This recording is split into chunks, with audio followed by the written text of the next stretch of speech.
আমাদের এই সৃষ্টি দুঃখময়। দুঃখ না থাকলে সুখ কি বোঝা যায়? আর সকলের সুখ হওয়া সম্ভব কি করে?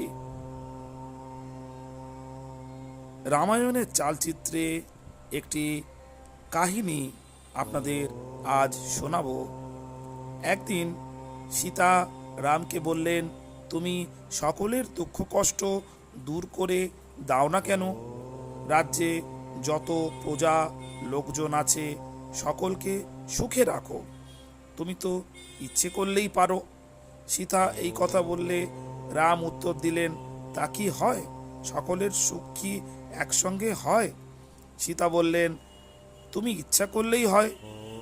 যার যা অভাব হয় রাজভাণ্ডার হতে দিয়ে দাও। রাম তখন বলল, আচ্ছা, তোমার কথা মতোই হবে।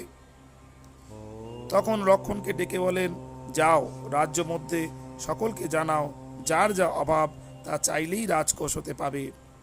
এরপর সকলে রাজার আদেশ পেয়ে রাজসভায় এসে দুঃখ জানালো। রাজকোষ অবারিত। বেশ সকলে সুখে দিন কাটাতে লাগলো। রামের এমনই মায়া যে কিছুদিনের মধ্যেই যে দালানে সীতা থাকতেন তার ছাদ ফেটে জল পড়তে শুরু করলো।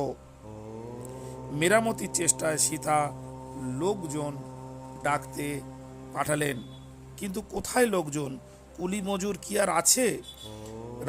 রাজ্য মধ্যে কুলি মজুরের অভাবে ঘর দরজা কাজকর্ম সব নষ্ট হতে বসেছে, প্রজারা জানালো। তখন নিরুপায় সীতা রামকে বললেন, আর ভিজে ভিজে কষ্ট সহ্য হয় না, যেমনটি ছিল তুমি তেমনটি করে দাও, তাহলে কুলি মজুর সব মিলবে।